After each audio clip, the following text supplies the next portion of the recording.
தொடர்ந்து நாம் இந்த வருடத்தினுடைய வாக்குத்தத்தமாகிய ஜெயம் கொள்ளுகிறவன் எல்லாவற்றையும் சுதந்திரித்துக் கொள்ளுவான் என்கிற அந்த வசனத்தை மையமாக வைத்து நீங்களும் நானும் ஜெயம் கொள்ளுகிற வாழ்க்கை வாழ வேண்டும், ஜெயிக்கிற வாழ்க்கை வாழ வேண்டும், ஜெயமுள்ளவர்களாக இருக்க வேண்டும்.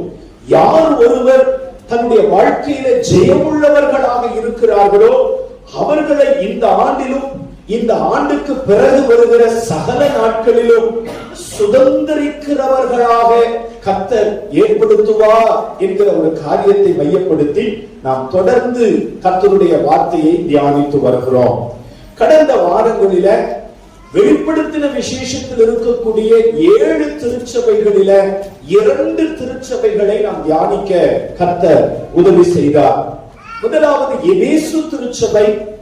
எபேசு திருச்சபையை பார்த்து ஆண்டவர் சொல்லுகிறார், நீ அன்பிலே குறைவுபட்டு இருக்கிறாய், நீ இன்ன நிலைமையிலிருந்து விழுந்தாய் என்பதை அறிந்து திரும்பவும் அன்பிலே கட்டப்பட்டு அன்பிலே வேரூன்றி என்னை நேசிக்கிறதை மட்டுமே உன்னுடைய வாழ்க்கையினுடைய மிக முக்கியமான லட்சியமாய் கொண்டு ஜெயம் கொள்வாயானால் நான் உனக்கு பரதீசின் மத்தியில் இருக்கிற ஜீவ விருட்சத்தின் கனியை புசிக்க கொடுப்பேன் என்று ஆண்டவர் சொன்னதையும், இரண்டாவது சிமிர்னா திருச்சபை.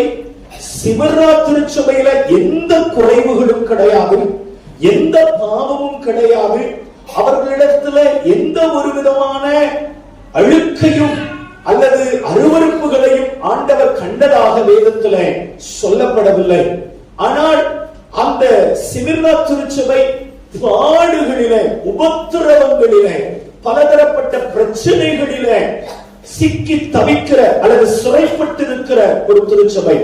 இந்த உபத்திரவங்களிலே சிமிர்னா உண்மையாயிருக்க வேண்டும் என்று ஆண்டவர் பேசினதையும், அப்படி உண்மையாயிருக்கும் பொழுது அந்த திருச்சபைக்கு ஆண்டவர் ஜீவ கிரீடத்தை கொடுப்பேன் என்று பேசினதையும் கடந்த வாரத்துல நாம் தியானிக்க கர்த்தர் நமக்கு உதவி செய்தார். இந்த வாரம் 3வது திருச்சபையை குறித்து நாம் தியானித்து தேவ சமூகத்துல நாம் செபிக்க போகிறோம். பரிசுத்த ஆவியானவர் நமக்கு உதவி செய்வாராக. வெளிப்படுத்தின விசேஷத்தினுடைய 2வது அதிகாரத்துல பரிசுத்த ஆவியானவர் 4 திருச்சபைகளை பற்றி ஆண்டவர் எழுதியிருக்கிறார். இந்த 4 திருச்சபைகளில இந்த பெர்கமு என்று சொல்லப்படுகிற 3வது திருச்சபையை குறித்து நாம் அங்கே வாசிக்க முடியும். இந்த 3வது திருச்சபை ஜெயம் கொள்ளுகிற திருச்சபையாக மாறிவிட்டார். தேவன் இந்த திருச்சபைக்கு என்ன வாக்கு பண்ணுகிறார் என்கிறதை 2வது அதிகாரத்தினுடைய 17வது வசனத்திலே நாம் வாசிக்க முடியும். வாசிக்கலாமா? ஆவியானவர் சபைகளுக்கு சொல்லுகிறதை காதுள்ளவன் கேட்க கடவன். ஆவியானவர் சபைகளுக்கு சொல்லுகிறதை காதுள்ளவன் கேட்க கடவன். ஜெயம் கொள்ளுகிறவனுக்கு நான் மறைவான மன்னாவை புசிக்க ஜெயம் கொள்ளுகிறவனுக்கு நான் மறைவான மன்னாவை புசிக்க கொடுத்து அவனுக்கு வெண்மையான குறிக்கல்லையும் அந்த கல்லின் மேல் எழுதப்பட்டதும் அதை பெறுகிறவனே அன்றி வேறொருவனும் அறியக்கூடாததுமாகிய புதிய நாமத்தை கொடுப்பேன் என்று எழுது. இங்கே பெர்கமு என்று சொல்லப்படுகிற இந்த திருச்சபைக்கு பரிசுத்த ஆவியானவர் என்ன சொல்லுகிறார்? நீ ஜெயம் கொள்ளுகிறவனாக இருந்தால் உனக்கு ஒரு ஆசீர்வாதம் இல்லப்பா, 3 ஆசீர்வாதத்தை நான் தர விரும்புகிறேன்.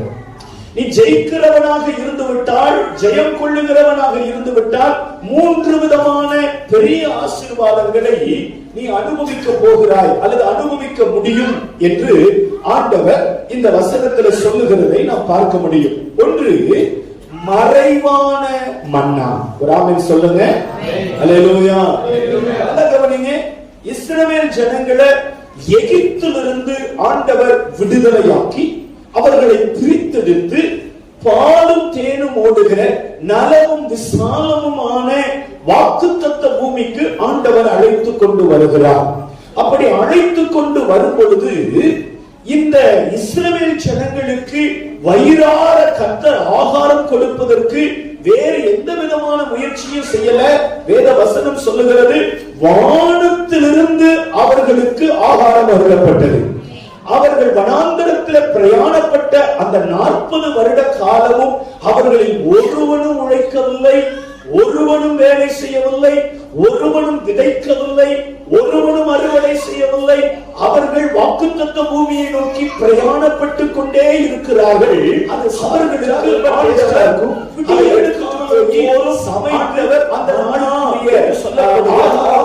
அவர்கள் சாப்பிடுவார். கவனிங்க, இந்த மன்னா அவர்களுக்கு வயிற்று பசியை ஆற்றக்கூடியதா இருந்துச்சு. மன்னா அப்படின்னா அதுக்கு என்ன அர்த்தம் அப்படின்னு கேட்டீங்கன்னா, இது என்ன? எல்லாரும் சொல்லுங்க, மன்னா என்னது? மன்னா என்னது? இது என்ன? அதுதான் அதனுடைய அர்த்தம். ஒரு பானத்திலிருந்து வந்து விழுந்திருந்தது, அப்படி புள்ளிலிருந்து மேல அவரை விதை அளவுல இருந்துச்சு, நிறைய வெள்ளை வெள்ளையா இருந்துச்சு. வந்து பார்த்தாங்க, பார்த்துட்டு ஒருத்தர் சொன்னா இது என்ன அப்படின்னா, அவன் பாஷையில மன்னா அப்படின்னா, மன்னா அப்படின்னா இது என்ன. இன்னொருத்த வந்து கேட்டா, அவனு கேட்டா இது என்ன? ஆமா இது என்ன, இது என்ன. டோட்டல் இஸ்ரவேலர்கள் இது என்ன இது என்னன்னாங்க. கடைசியில் அதுவே அதுக்கு பேரா போச்சு. ஹல்லேலூயா. மன்னா அப்படின்னா இது என்ன, வாட் இஸ் திஸ் என்று அர்த்தம். ஓகே, இதை எடுத்துட்டு போய் அவங்க சமைச்சு சாப்பிட்டார்கள். அந்த 40 வருடமும் ஆண்டவர் அவர்களுக்கு வானத்தின் மன்னாவை ஆகாரமாக கொடுத்தார். இங்க பெர்கமு திருச்சபைக்கு ஆண்டவர் சொல்றாரு, மறைவான மன்னாவை நான் உனக்கு கொடுப்பேன். இது இன்னொரு மொழிபெயர்ப்புல எப்படி அத கமெண்ட்ரி பண்ணி இருக்கிறாங்க அப்படின்னு சொன்னா, ஆவிக்குரிய மன்னாவை நான் உனக்கு கொடுப்பேன். ஆமென் சொல்லுங்க. ஹல்லேலூயா. நீ ஜெயம் கொள்ளுகிறவனாக இருந்து விட்டால், ஜெயிக்கிறவனாக மாறிவிட்டால், ஜெயமுள்ள வாழ்க்கை உனக்குள்ள இருந்து விட்டால், நான் உனக்கு கொடுக்கிற ஆகாரம், நான் உனக்கு கொடுக்கிற மன்னா அது ஆவிக்குரியதாக இருக்கும். எது ஆவிக்குரிய மன்னா? நம்முடைய பரிசுத்த வேதாகமத்தில் இருக்கக்கூடிய அந்த வேத வசனத்தினுடைய ஆழ் ரகசியங்களே மறைவான மன்னா. நீங்க விசுவாசியா இருக்கலாம், சர்ச்சுக்கு வந்து உட்கார்ந்து எந்திரிச்சிட்டு போகலாம், கேட்கிற பிரசங்கத்தை கேட்டு பாதிய புரிந்து பாதிய புரியாம, அல்லது பாதிய மனதில் நிறுத்தி பாதிய மனதில் நிறுத்த முடியாம, உங்க வாழ்க்கையில அந்த ஆவிக்குரிய வளர்ச்சியில, ஆவிக்குரிய விருத்தியில எப்பொழுதும் குறைவுபட்டவர்களாக நீங்க இருக்கலாம். இன்னைக்கு கர்த்தர் சொல்றாரு, பெர்கமு திருச்சபையை பார்த்து ஆண்டவர் சொல்றாரு, உங்களை பார்த்து கர்த்தர் சொல்றாரு, நீ ஜெயம் கொள்ளுகிறவனாக மாறிவிட்டா, நான் உனக்கு மறைவான மன்னாவாகிய வேதத்தின் ஆழமான ரகசியங்களை சொல்லிக் கொடுப்பேன். எந்த தேவ மனிதர்களுக்கு வெளிப்படாத வெளிப்பாடுகளை நான் உனக்கு கொடுப்பேன். எந்த வேத பண்டிதர்களும் எழுதியிராத வேதத்தின் ரகசியங்களை நான் உனக்கு வெளிப்படுத்துவேன். உனக்கு நான் வெளிப்படுத்தி காண்பிக்கக்கூடிய வேதாகம ரகசியங்கள் அது யாருக்குமே இதுவரையிலும் கேள்விப்பட்டிராதவைகளாக இருக்க போகிறது. ஆண்டவர் அப்படிப்பட்ட ரகசியங்களை உங்க கூட பகிர்ந்து கொள்ள போகிறார். ஹல்லேலூயா. பாருங்க, இன்னைக்கு இந்த திருச்சபை கிட்ட கர்த்தர் என்ன குறை சொல்றாரோ அதை நீங்க சரி பண்ணிட்டீங்க அப்படின்னு சொன்னா, இதுக்கு பிறகு நீங்க பைபிளை வாசிக்கிறது வித்தியாசமா இருக்க போகுது, நீங்க வேதத்தை பார்க்கிறது வித்தியாசமா இருக்க போகுது. காணாமூர் கல்யாண வீட்டை பல வருடமா நீங்க வாசிச்சிருக்கலாம், கேட்டிருக்கலாம், தியானித்திருக்கலாம், பிரசங்கங்களில நீங்க அதை அறிந்திருக்கலாம். ஆனா இன்னைக்கு அந்த பகுதியை போய் வாசிச்சீங்கன்னா அதுக்குள்ள இருந்து ஒரு வெளிப்பாடை கர்த்தர் கொடுப்பாரு பாருங்க. அதுக்குள்ள இருந்து சில ரகசியங்களை கர்த்தர் சொல்லி கொடுப்பாரு பாருங்க. பெதஸ்தா குளத்துல ஒரு உடவன் சுகமான சம்பவம் பல வருடமா கேட்டுட்டோம். கானானிய ஸ்திரீ பல வருடமா கேட்டுட்டோம். ஆபிரகாமை பத்தி, ஈசாக்கை பத்தி, யாக்கோபை பத்தி, யோசேப்பை பத்தி, மோசேயை பத்தி நிறைய கத்துக்கிட்டோம். ஆனா வேதத்தை நீங்க ஒவ்வொரு முறை வாசிக்கும் பொழுதெல்லாம் புதிய புதிய மறைவான வெளிப்பாடுகளை பரிசுத்த ஆவியானவர் உங்களுக்கு வெளிப்படுத்துவார். ஹல்லேலூயா. 3 மணி நேரம், 4 மணி நேரம், 5 மணி நேரம் ஜெபிக்கிறதுனால நம்ம ஆவிக்குரிய முதிர்ச்சி உள்ளவர்கள் அல்ல. ஞாயிற்றுக்கிழமை ஆச்சுன்னா வாரந்தோறும் சர்ச்சுக்கு வர்றோம் பாருங்க, அதனால நம்ம ஆவிக்குரிய வாழ்க்கையில முதிர்ச்சி உள்ளவர்கள் அல்ல. அல்லது நான் கரெக்டா காணிக்கை கொடுத்துருவேன், கரெக்டா தசமபாகம் செலுத்திடுவேன் அப்படிங்கிறதுனால நம்ம ஆவிக்குரிய முதிர்ந்தவர்கள் அல்ல. உங்க ஆவிக்குரிய வாழ்க்கையினுடைய முதிர்ச்சி அல்லது பக்குவம் எதுல இருக்கு தெரியுங்களா? எந்த அளவுக்கு வேதாகம அறிவு உள்ளவர்களா இருக்கிறீர்களோ அந்த அளவுக்கு தான் நீங்க மெச்சூர்டு கிறிஸ்டியன் அல்லது ஒரு மெச்சூர்டு ஸ்பிரிச்சுவல் லைஃப் வாழ்றீங்கன்னு அர்த்தம். அப்போ ஆண்டவர் என்ன சொல்றாரு? நீ ஜெயம் கொள்ளுகிறவனாக இருந்தா மறைவான மன்னாவை, மறைவான வேத ரகசியங்களை, மறைவான வேத உதை பொருள்களை, தானியேலுக்கு வெளிப்படுத்தப்படாதவைகளை கூட நான் உனக்கு வெளிப்படுத்தி காண்பிப்பேன். அல்லேலூயா, அல்லேலூயா. ஒரு ஊழியக்காரர் எப்படி சொன்னார், வேதத்துல ஒவ்வொரு முறை ஒவ்வொரு வெளிப்பாடுகளை நான் பெற்றுக்கொள்ளும் பொழுது என்னுடைய ஆவிக்குரிய வாழ்க்கையில நான் உயர ஆரம்பிக்கிறேன். ஒரு வெளிப்பாடு வரும்போது என்னை அடுத்த உயர்வுக்கு கத்த கொண்டு போறார். ஒரு வெளிப்பாடு வரும்போது ஆவிக்குரிய வாழ்க்கையை அடுத்த ஸ்டெப்புக்கு கத்த கொண்டு போறார். ஒரு வெளிப்பாடு வரும்பொழுது என்னை அடுத்த கட்டத்துக்கு கத்த கொண்டு போறார். சத்தமோ ராமன் சொல்லுங்க. அல்லேலூயா. அப்போ வேதாகமத்துல மறைவான மன்னா, மறைவான வேத வெளிப்பாடுகள் ரொம்ப அவசியமானது. அதை கத்தர் கொடுப்பேன்னு சொல்றார். இரண்டாவது ஆண்டவர் என்ன சொல்றாரு, வெண்மையான குறிக்கல்லை கொடுப்பேன் அப்படின்னு ஆண்டவர் சொல்றார். அது என்னது வெண்மையான குறிக்கல் அப்படின்னு சொல்லி கேட்டீங்கன்னா, இந்த பெர்கமு திருச்சபையின் நாட்களில ரோமர்கள் அரசாட்சியில இருந்த பொழுது ஜனங்களுக்கு ஏதேனும் வழக்கு உண்டானால், நல்லா கவனிக்கணும், ஏதேனும் வழக்கு உண்டானால் அந்த வழக்கை நீதிமன்றத்துக்கு கொண்டு போவான். நீதிமன்றத்துக்கு கொண்டு போகும் பொழுது இவருடைய வழக்கு விசாரணை செய்யப்பட்டு யார் குற்றவாளி யார் நிரபராதி அப்படிங்கறத ஜட்ஜ் சொல்லணும். இன்னைக்கு என்ன நடக்குது, நீதிமன்றத்தில் என்ன பண்றாங்கன்னா தீர்ப்பு எழுதுறார். ஜட்ஜ் என்ன பண்றாரு, தீர்ப்பு எழுதுறார். தீர்ப்பு எழுதி அந்த தீர்ப்பை சொல்றார். சோ இந்த இன்னாருடைய மகனாகி இன்னார் இப்படிப்பட்ட காரியத்தின் கீழாக இந்த கேஸ்ல வந்தார். சோ வழக்கை விசாரித்து காரியங்களை எல்லாம் அறிந்த பொழுது இவர் குற்றவாளி என்று தீர்ப்பு கொடுக்கிறேன். சோ இவருக்கு இந்த தண்டனை, அல்லது இவர் மேல சுமத்தப்பட்ட குற்றம் இவர் மேல சரியாக நிரூபிக்கப்படாததுனால இவர் நிரபராதி என்று நான் தீர்ப்பு கொடுக்கிறேன், இவர் போகலாம் அப்படின்னு சொல்லி இன்னைக்கு ஜட்ஜ் வந்து அப்படி தீர்ப்பு எழுதுறார் இல்லைங்களா. கவனிங்க, அன்னைக்கு என்ன பண்ணுவாங்க அப்படின்னு கேட்டீங்கன்னா, ஒரு வழக்கெல்லாம் விசாரிச்சுட்டு அதுல நிரபராதி என்று அறியப்பட்டவர்களுடைய கைகளில ஒரு வெள்ளை கல்ல கொடுப்பாங்க. யார் கையில? நிரபராதிகள் கையில. குற்றவாளியா இருக்கிறவங்க கையில கருப்பு கல்ல கொடுப்பாங்க. வெள்ளை கல்ல பெற்றா என்ன அர்த்தம் அப்படின்னு கேட்டீங்கன்னா, நம்ம மேல குற்றம் இல்ல, நம்ம நிரபராதி, நமக்கு எந்த பிரச்சனையும் இல்ல அப்படின்னு அர்த்தம். இந்த கேஸ்ல நம்ம என்ன பண்ணிட்டோம், ஜெயிச்சிட்டோம் அப்படின்னு அர்த்தம். கருப்பு கல்ல ஒருவேளை அவங்க பெற்றிருந்தாங்க அப்படின்னு சொன்னா அவன் குற்றவாளி. சோ அவன் வெளியே போகும் பொழுது வெளியே இவங்கள யார் குற்றவாளி யார் குற்றவாளி இல்லைங்கிறத பரிசீலிக்கிறதற்காக சில பேர் இருப்பார். அவங்க என்ன கேட்பாங்க கேட்டீங்கன்னா, உன் ஸ்டோனை காண்பி, உன் கல்ல காண்பி அப்படின்பா. அவன் எடுத்து தன்னுடைய வெள்ளை கல்ல காண்பிச்சான் அப்படின்னு சொன்னா ஓகே நீங்க நிரபராதி, அதனால நீங்க வீட்டுக்கு போகலாம் அப்படின்னு சொல்லிடலாம். ஒருவேளை அவன் கருப்பு கல்ல காமிச்சான் அப்படின்னு சொன்னா அவனை கொண்டு போய் சிறைச்சாலையில சில நாளாக அடைத்து வைத்து அவன் மேல் நிறைவேற்றப்பட வேண்டிய தண்டனை என்னது என்பதை அறிந்து அந்த தண்டனையை நிறைவேற்றுவார்கள். இங்க பெர்கமு திருச்சபைக்கு கர்த்தர் என்ன சொல்லுகிறார், நீ ஜெயம் கொள்ளுகிறவனாக இருந்தால், ஜெயம் உள்ளவனாக மாறிவிட்டால் நான் உனக்கு வெண்மையான குறிக்கல்ல கொடுப்பேன். அப்படின்னா என்ன அர்த்தம், நீ நிரபராதி, உன்னுடைய வழக்குகளில நீ ஜெயித்து விட்டாய், உன்னுடைய வழக்குகளில நீ குற்றவாளி என்று தீர்க்கப்படுவது கிடையாது, நீ குற்றவாளியாக நிர்ணயம் பண்ணப்படவில்லை. நான் உனக்கு உன்னுடைய வழக்குகளில வெற்றி கொடுத்து விட்டேன். நான் உனக்கு கொடுத்திருக்கிற வெற்றிக்கான அடையாளம் தான் இந்த வெண்மையான குறிக்கல் என்று ஆண்டவர் சொல்லுகிறார். ஆமென் சொல்லுங்க. சோ மறைவான மண்ணாங்கிறது ஆழமான வேத ரகசியங்களை குறிக்கிறது. இங்க வெண்மையான குறிக்கல் அப்படிங்கிறது வெற்றிக்கான அடையாளமாக இருக்கிறது. எல்லாரும் சொல்லுங்க, வெற்றிக்கான அடையாளம். எல்லாரும் சத்தமா சொல்லுங்க. உங்க கையில கர்த்தர் இன்னைக்கு வெண்மையான குறிக்கல்ல கொடுக்க போகிறார். நீங்க குற்றவாளி இல்ல, நீங்க நிரபர். ஆமென் சொல்லுங்க. அல்லேலூயா. மூன்றாவது அங்க என்ன சொல்லப்பட்டிருக்கிறது, இந்த வெண்மையான குறிக்கல்லுல ஆண்டவர் ஒரு புதிய நாமத்தை எழுதுவாரா. அங்க என்ன சொல்லப்பட்டிருக்குன்னா, பெறுகிறவனே அன்றி வேற ஒருவனும் அறிந்திராத புதிய நாமத்தை அந்த கல்லுல எழுதுவேன் அப்படின்னு ஆண்டவர் சொல்றார். கவனிங்க, இத யார் ஒருவன் அந்த வெள்ளை கல்ல தான் நிரபராதி அப்படின்னு சொல்லி அந்த வெள்ளை கல்ல தேவனிடத்தில் பெறுகிறானோ, அந்த வெள்ளை கல்லுல தேவன் வேறு ஒருவரும் அறிந்திராத புதிய புதிய நாமத்தை ஆண்டவர் எழுதுகிறார். நான் உட்கார்ந்து நேற்று ராத்திரி இதை ஸ்டடி பண்ணும் பொழுது ஆவியானவருக்கு என் இருதயத்தை திறந்து கொடுத்த பொழுது நான் என்ன கண்டுகொண்டேன் அப்படின்னு சொல்லி கேட்டீங்கன்னா, அப்படி என்ன ஆண்டவர் அதுல புதிய நாமத்தை எழுதி இருப்பாரு அப்படின்னா, ரோமருக்கு எழுதின நிருபம் 5வது அதிகாரத்துல 3 இடங்களிலே இந்த வார்த்தை பதிவு செய்யப்பட்டிருக்கிறது. நாம் அவருடைய இரத்தத்தினாலே நீதிமான்கள் ஆக்கப்படுகிறோம், நாம் அவருடைய கிருபையினாலே நீதிமான்கள் ஆக்கப்படுகிறோம்.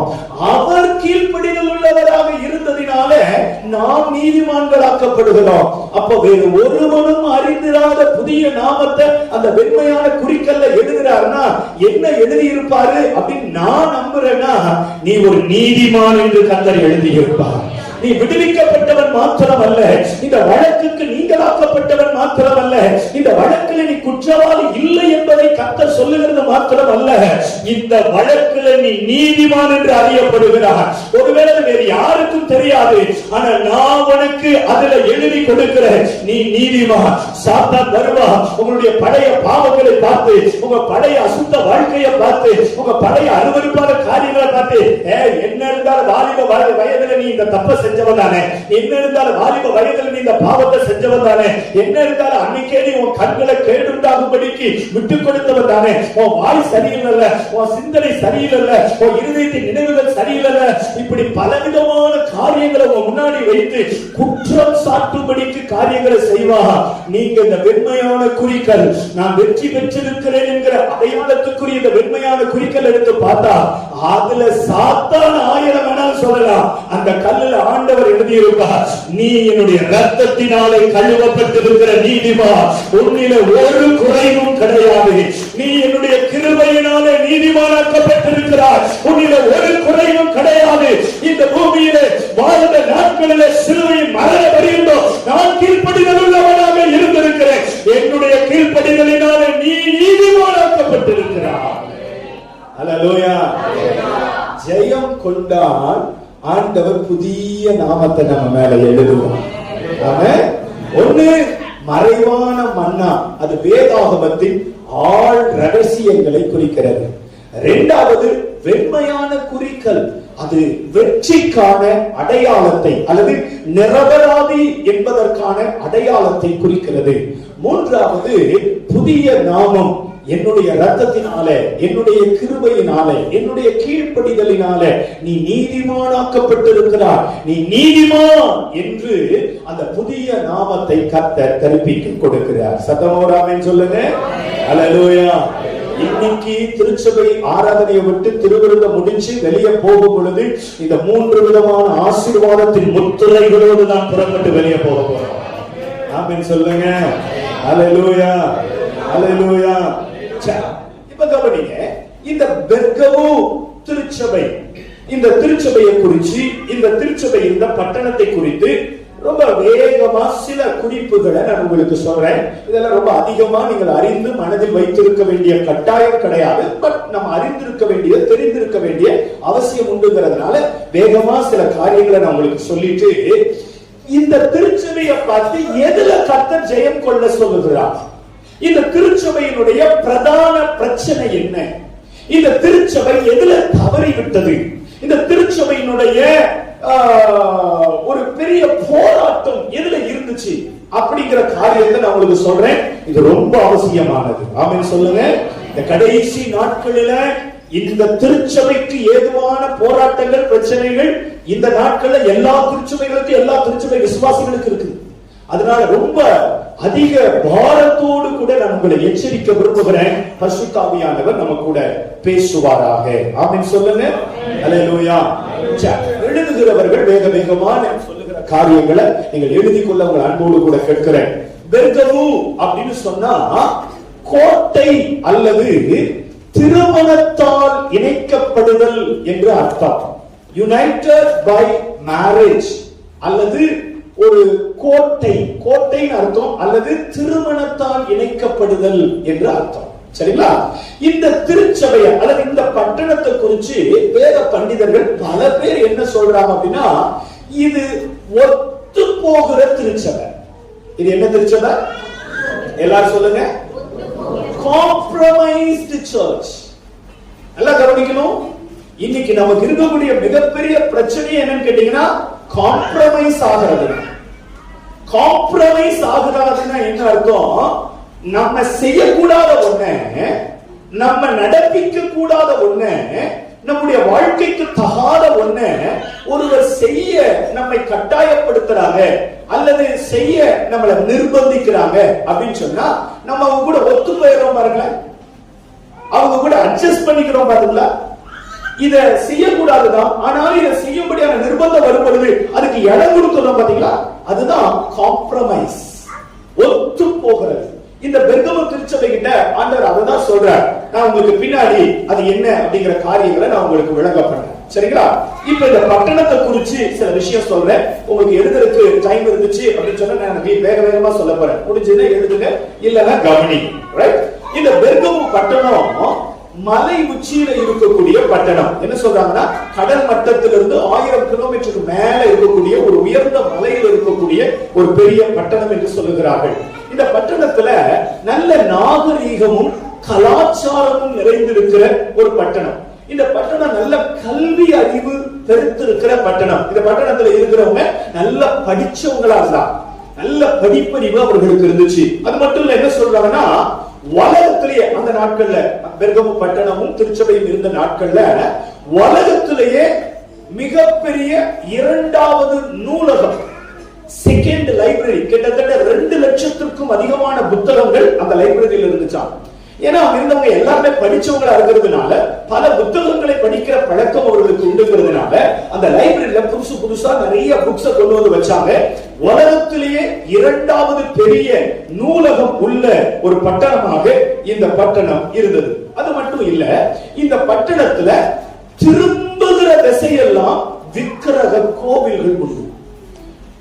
நம்ம ஊர்ல எப்படி நம்ம பார்க்கிறோமோ அதே போல எல்லா இடத்திலும் பாகாலின் பலிபீடங்கள், வார்ப்பு விக்கிரகங்கள், வெட்டப்பட்ட விக்கிரகங்கள், உலோகங்கள், செய்யப்பட்ட சித்திர தையலான பலவிதமான ரூபங்கள், சேவிக்கப்படத்தக்கது என்று நம்பப்பட்ட பலவிதமான சிலைகள், ஏகப்பட்டது. நீங்க எங்க போனீங்கன்னாலும் ஏராளமான விக்கிரகங்களை நீங்க இங்கே பார்க்க முடியும். அது மட்டும் இல்ல, இங்க ஒரு பாம்பு கோவில் உண்டு. இங்க என்ன உண்டு? பாம்பு கோவில் உண்டு. The Temple of Serpent, பாம்பு கோவில் உண்டு. இந்த பாம்பு கோவில் அவங்க என்ன நம்பினாங்க அப்படின்னு சொன்னா வியாதியில சுகம் கொடுக்கிற தெய்வம் அப்படின்னு சொல்லி நம்பினாங்க. இந்த பாம்பு கோவிலுடைய கர்ப்ப கிரகத்துல நிறைய பாம்புகள் இருக்குமா, நிறைய பாம்புகள் அதுல கூடிக்கிட்டு இருக்குமா. யாருக்காவது வியாதி வந்துருச்சு அப்படின்னு சொன்னா அதுவும் குணப்படுத்தப்பட முடியாத வியாதி, மனுஷ அறிவுக்கும் மருத்துவ ஞானத்திற்கும் எட்ட முடியாத வியாதி அப்படின்னு சொன்னா அந்த கர்ப்ப கிரகத்துல பாம்புகளுக்கு நடுவுல கொண்டு போய் அந்த மனுஷனை விட்டுருவான். அந்த பாம்புகள் அந்த மனுஷன் மேல ஏறி போச்சு அப்படின்னு சொன்னா அவன் வியாதி சுகமாயிரும் அப்படிங்கிறது அவருடைய நம்பிக்கை. சிலர் இந்த பாம்பு கொத்தப்பட்டும் செத்தவர்கள் உண்டு. ஆனால் அவர்கள் என்ன நம்பினார்கள்? இந்த பாம்பு கோவில் குணமாக்குகிற கடவுள் என்று சொல்லி அவர்கள் நம்பினார்கள்.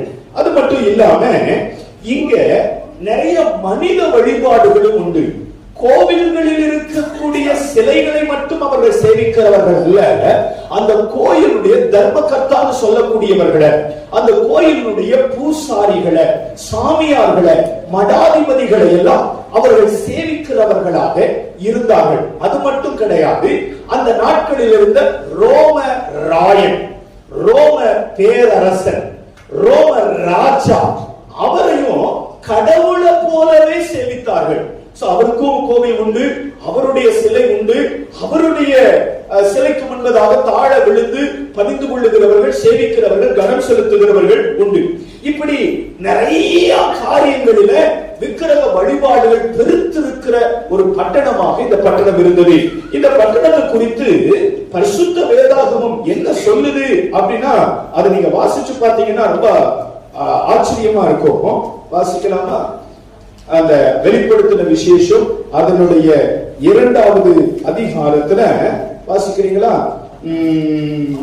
13வது வசனத்தை வாசிங்க.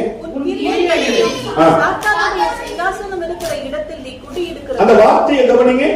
சாத்தானுடைய சிங்காசனம் இருக்கிற இடத்திலே நீ குடியிருக்கிறதையும், நாமத்தை பற்றிக் கொண்டிருக்கிறதையும், சாத்தான் குடிகொண்டிருக்கிற சாத்தான் குடிகொண்டிருக்கிற இடத்திலே உங்களுக்குள்ளே எனக்கு உண்மையுள்ள சாத்தான் குடியிருக்கிற சாத்தானுடைய சிங்காசனம் இருக்கிற இடம், சாத்தான் குடியிருக்கிற இடம். அப்ப நீங்க இந்த வார்த்தைகளை வச்சே கவனிச்சு பாத்துங்க, அந்த பட்டணம் எவ்வளவு பயங்கரமா இருக்கும், எவ்வளவு பயங்கரமா இருக்கும். நிறைய அசுத்த ஆவிகள், பிசாசினுடைய ஆவிகள், பேலியாலின் வல்லமைகள் நிறைந்திருக்கிற ஒரு பட்டணமாக இந்த பட்டணம் அந்த நாட்களிலே கருதப்பட்டது. ஆண்டவர் தம்முடைய தூதனுக்கு சொல்லி எழுதும் பொழுதும் என்ன வார்த்தையை பயன்படுத்துகிறார்? சாத்தானுடைய சிங்காசனம் குடியிருக்கிற பட்டணம், சாத்தான் குடியிருக்கிற பட்டணம். அந்த அளவுக்கு அசுத்த ஆவிகள், பிசாசின் ஆவிகள் இந்த பட்டணத்துல நிறைந்திருந்தது. இந்த பட்டணத்துலதான் இயேசுவை சொந்த இரட்சகராக ஏற்றுக்கொண்டு இயேசுவினுடைய ரத்தத்தினாலே கழுவப்பட்டு சில நீதிமான்கள் ஆக்கப்பட்டு இனி என்னுடைய வாழ்க்கையில இயேசுவாகிய தெய்வத்தையே அல்லாமல் வேறு எதையும் சேவிக்க மாட்டேன் என்கிற ஒரு சின்ன கூட்டத்தை கர்த்தர் எழுப்ப பண்ணினார். அல்லேலூயா.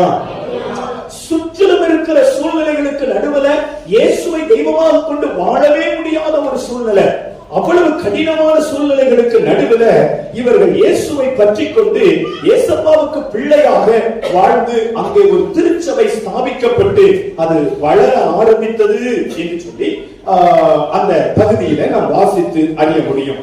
இந்த பெர்கமு பட்டணம் இருந்த இடத்துல இந்த பெர்கமு சபை எப்படிப்பட்டதாக இருந்துச்சு அப்படின்னு சொல்லி அதனுடைய 3 பாசிட்டிவான விஷயங்களை சொல்றேன். ஒருவேளை அந்த பட்டணத்தை பத்தி எழுதுறதுக்கு உங்களால முடியலனா கூட இந்த பாசிட்டிவான விஷயங்களை நீங்கள் எழுதி எடுத்துக்கொள்ளலாம். பெர்கமு திருச்சபையினுடைய அந்த நற்கிரியைகள் எப்படிப்பட்டது அப்படின்னு கேட்டீங்கன்னா, ஆண்டவர் சொல்றாரு, உன்னுடைய கிரியைகளை நான் அறிந்திருக்கிறேன் அப்படின்னா இது கிறிஸ்துவுக்காக கிரியை செய்கிற சபை. எல்லாரும் சொல்லுங்க, கிறிஸ்துவுக்காக கிரியை செய்கிற சபை. இந்த சர்ச் சும்மா இருக்காது. இந்த சர்ச் தொடர்ந்து வேலை செஞ்சுக்கிட்டே இருந்தான், இயேசுவை பத்தி அறிவிச்சுக்கிட்டே இருந்தான், இயேசுவினுடைய சுவிசேஷ ஞானத்தை பட்டணத்துக்குள்ள கொண்டு போனான், இயேசுதான் தெய்வம்ங்கிறத விளங்க பண்ணினான், இயேசுதான் தெய்வம்ங்கிறத நிரூபிச்சு காமிச்சான். சோ இந்த சர்ச் இது வேலை செய்கிற கிரியை செய்கிற ஒரு திருச்சபையாக இருந்தது. நம்பர் 1. நம்பர் 2, இரண்டாவது, இந்த திருச்சபை கிறிஸ்துவினுடைய நாமத்தை பற்றிக் கொள்ளுகிற திருச்சபை. எல்லாரும் சொல்லுங்க, கிறிஸ்துவினுடைய நாமத்தை பற்றிக் கொள்ளுகிற திருச்சபை. மூன்றாவது, இந்த திருச்சபை கிறிஸ்துவின் மேல் இருக்கிற விசுவாசத்தை மறுதலிக்காத திருச்சபை.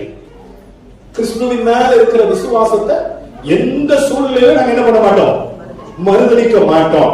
இப்ப நம்ம வாசிச்ச அந்த வசனத்தினுடைய தொடர்ச்சியை நம்ம வாசிக்க போறோம். பாருங்க, சாத்தான் குடியிருக்கிற இடத்துல 13வது வசனத்தினுடைய மத்திய பகுதியை வாசிக்கிறேன். எனக்கு உண்மையான சாட்சியான அந்திப்பா என்பவன் கொல்லப்பட்ட நாட்களிலும், அந்திப்பா என்பவன் கொல்லப்பட்ட நாட்களிலும் என்னை பற்றும் விசுவாசத்தை நீ மறுதலியாமல் இருந்ததையும் அறிந்திருக்கிறேன். வேத பண்டிதர்கள் என்ன சொல்லுகிறார்கள்? இந்த அந்திப்பா என்று சொல்லப்படுகிறவன் இந்த பெர்கமு திருச்சபையினுடைய மிக முக்கியமான மூப்பனாக இருந்தார். அப்போஸ்தலனாகிய யோவான் தான் இவரை இந்த பட்டணத்தில் மூப்பனாக ஏற்படுத்தினார் என்று சில வேத பண்டிதர்கள் சொல்லுகிறார்கள்.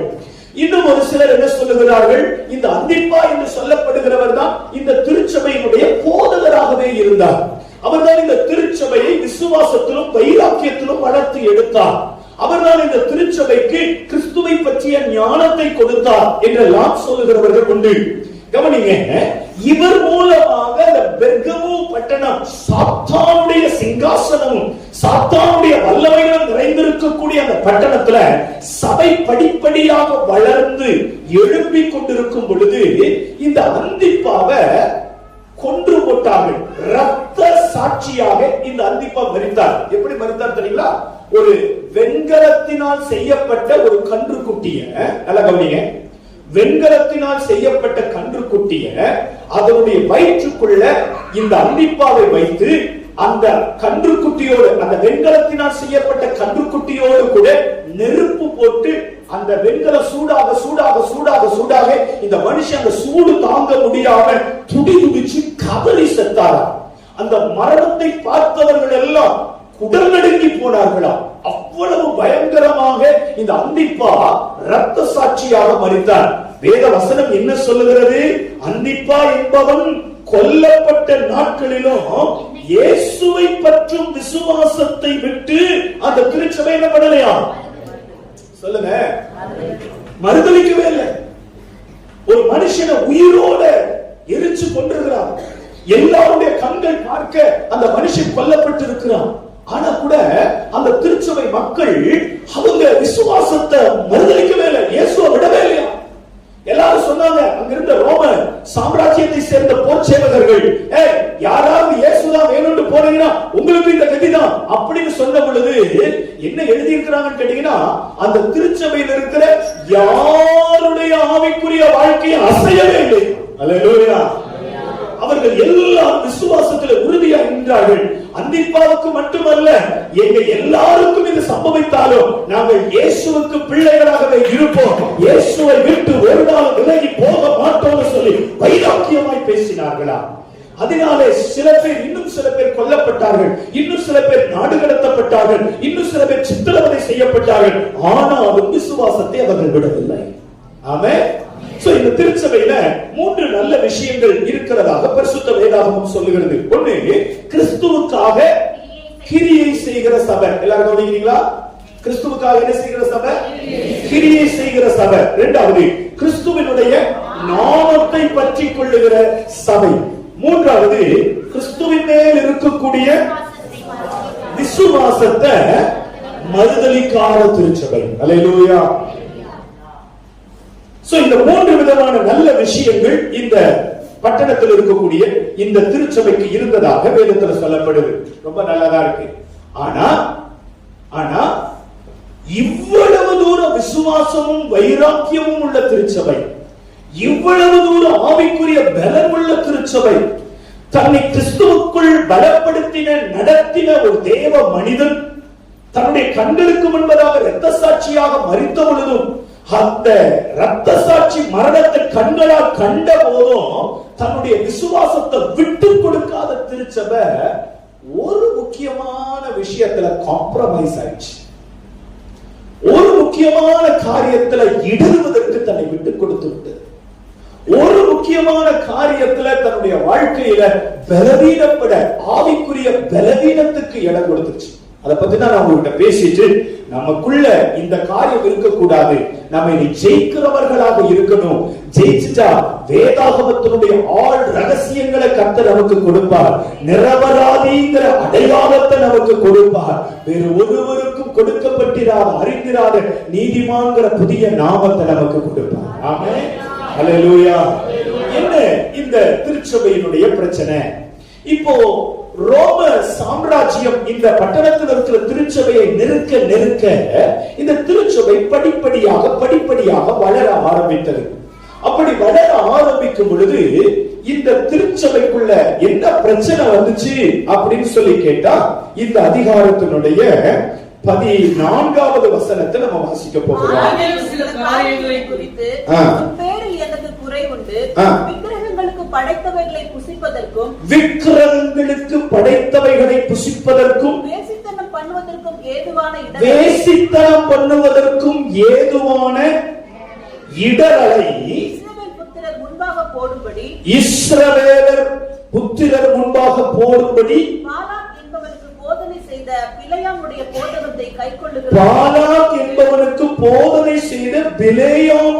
போதகத்தை கைக்கொள்ளுகிறவர்கள் உன்னிடத்தில் உண்டு. நம்பர் 1.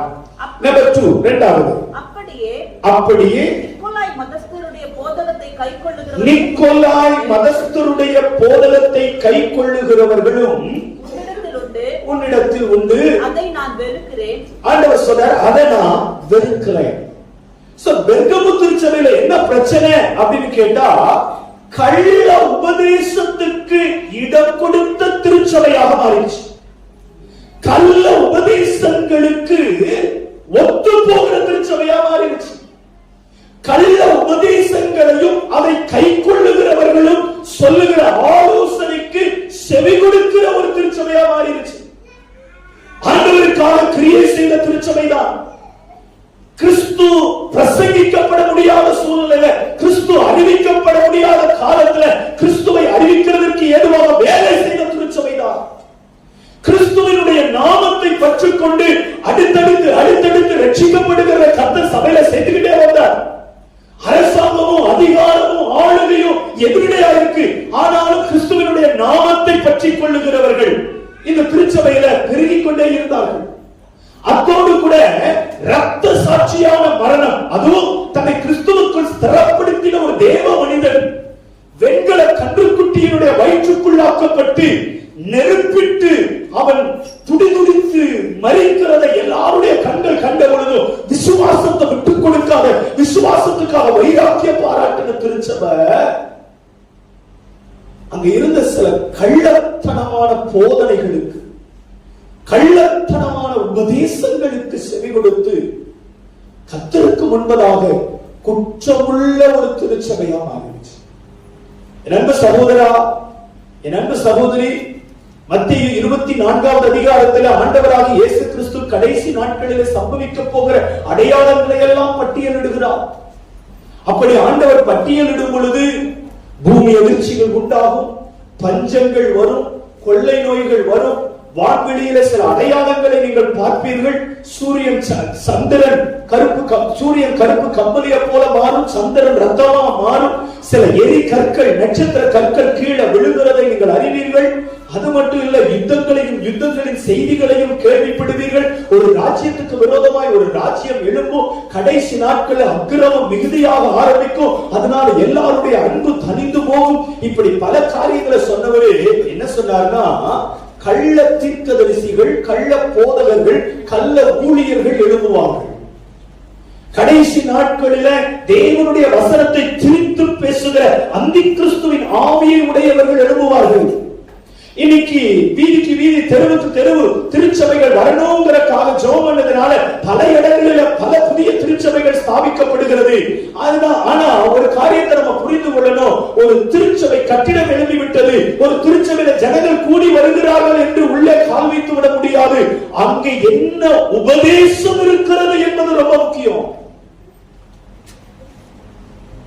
எந்த திருச்சபை குவாலிட்டியான திருச்சபை, எந்த திருச்சபை தரவுள்ள திருச்சபை, எந்த திருச்சபையில சரியான வேத சத்தியம் போதிக்கப்படுகிறதோ, எந்த திருச்சபையில பரிசுத்தத்திற்கு ஏதுவான போதனைகள் போதிக்கப்படுகிறதோ, எந்த திருச்சபையில தேவ ராஜ்யத்துக்குள் பிரவேசிப்பதற்கு ஏதுவான வழி காட்டப்படுகிறதோ, அதுதான் குவாலிட்டி திருச்சபை. ஆமென் சொல்லுங்க.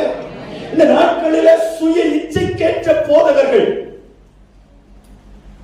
அந்த சர்ச்சுக்கு போனா அந்த சர்ச்சில் நல்ல ஜாலியா பாடுவாங்க, ஜாலியா ஆடுவாங்க, நல்ல ஆட்டம் பாட்டம் கொண்டாட்டமா இருக்கும். பாவத்தை பத்தி பேச மாட்டாங்க, அக்கிரமத்தை பத்தி பேச மாட்டாங்க, எப்படியும் வாழலாம், என்னவும் செய்யலாம், என்னவும் இருக்கலாம். அது ரொம்ப நல்லா இருக்கு, அது ரொம்ப நல்லா இருக்கு. நம்முடைய திருச்சபைக்கு அவ்வப்போது வந்து கொண்டு இருந்த ஒரு குடும்பம், காலையில 8:30 மணிக்கு வந்து வண்டி ஏறக்கு வந்து நிக்க முடியலன்னு சொன்னவங்க, இப்ப வேறொரு திருச்சபையில ஆட்டமும் பாட்டமும் கொண்டாட்டமும் நல்லா இருக்குன்னு சொல்லி காலையில 7:45 இஎஸ்ஐ பஸ் ஸ்டாப்ல போய் நின்று பஸ் ஏற. ஏன்? அந்த திருச்சபையில பாவத்தை குறித்து கண்டித்து உணர்த்துகிற பிரசங்கங்கள் கிடையாது. அங்க போனா ஸ்டேஜ்ல புகையா வரும், கலர் கலரா லைட் இருக்கும், நல்ல ஆடலாம் பாடலாம். நான் இப்ப வேற மாதிரி சொல்ல விரும்பல, என்னவோ பண்ணிட்டு போ, ஆனா தேவனுடைய வார்த்தையை கலப்பில்லாமல் பேசுகிற திருச்சபையாக்கா. அல்லேலூயா சொல்லுங்க, அல்லேலூயா. ஒரு குடும்பத்தார் வந்தாங்க, வீடு தேடி வந்து சொன்னாங்க, பாஸ்டர், இங்க திருச்சபைக்கு வர ஆரம்பிச்சதுக்கு பிறகுதான் வாழ்க்கைனா என்ன, சத்தியம்னா என்னன்னு எங்களுக்கு புரிய ஆரம்பிச்சது.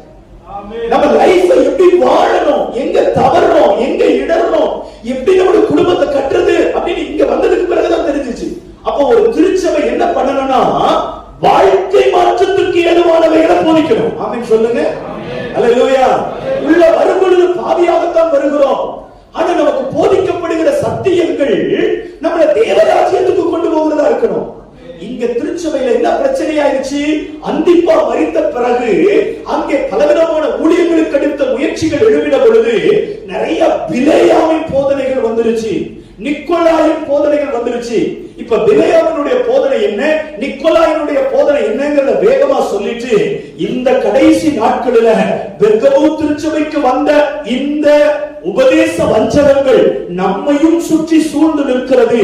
நீங்களும் நானும் கிறிஸ்துவுக்காக வேலை செய்கிறவர்கள் தான், கிறிஸ்துவனுடைய நாமத்தை பற்றிக் கொள்ளுகிறவர்கள் தான், கிறிஸ்துவின் மேல் இருக்கிற விசுவாசத்தை விட்டு விலகாதவர்கள் தான். அதே சமயம் தரமுள்ள சத்தியத்தை பிடித்துக் கொள்ள வேண்டும், தரமுள்ள உபதேசத்தை பிடித்துக் கொள்ள வேண்டும். இது கடினமான உபதேசம், யாருமே நிற்க கூடும் என்று சொல்லி உண்மையான பலப்படுத்துகிற ஸ்திரப்படுத்துகிற சிக்ஷைக்கு ஏதுவான வசனங்களை விட்டுட்டு நாம வேறு வழியாய் போவோமானால் நம்முடைய வாழ்க்கையில மிகப்பெரிய மோசத்தை சந்திக்க வேண்டியது வருங்கிறது தான் இன்னைக்கு ஆவியானவர் நம்ம கூட பேசி நம்முடைய கண்களை திறந்து விட விரும்புகிறார். ஹல்லேலூயா சொல்லுங்க, ஹல்லேலூயா. கவனி, முதலாவது பிலேயாமின் போதனை. மறுபடியும் அந்த வசனத்தை எனக்காக வாசிக்கிறீங்களா? வெளிப்படுத்தின விசேஷம் 2வது அதிகாரம் சில காரியங்களை குறித்து 14வது வசனம். ஆகிலும் சில காரியங்களை குறித்து உன் பேரில் எனக்கு குறை உண்டு, உன் பேரில் எனக்கு குறை உண்டு. விக்கிரகங்களுக்கு படைத்தவைகளை புசிப்பதற்கும். பிலேயாமினுடைய போதனை என்ன? நம்பர் 1, விக்கிரகங்களுக்கு படைத்தவைகளை புசிப்பதற்கும் வேசித்தனம் பண்ணுவதற்கும் ஏதுவான இடரலை இஸ்ரவேல் புத்திரர் முன்பாக போடும்படி பாலாக் என்பவனுக்கு போதனை செய்த பிலேயாம். 2 விதமான போதனைகள் பிலேயாமினுடைய போதனைகள் இருந்துச்சு. இப்ப என்னாகமத்தின் புஸ்தகம் 25வது அதிகாரத்தினுடைய 1-2 வசனங்களை வாசிங்க. என்னாகமம் 25:1-2. ஜனங்கள் மோவாபின் குமாரத்திகளோடு வேசித்தனம் பண்ண தொடங்கினார்கள். மோவாபின் குமாரத்திகளோடு வேசித்தனம் பண்ண தொடங்கினார்கள். அவர்கள் தங்கள் தேவர்களுக்கு இட்ட பலிகளை விருந்துண்ணும்படி ஜனங்களை அழைத்தார்கள். அவர்கள் தங்கள் தேவனுக்காக செய்யப்பட்ட அந்த விருந்தை புசிக்கும்படிக்கு அவர்களுக்கு அழைப்பு கொடுக்கப்பட்டுச்சு.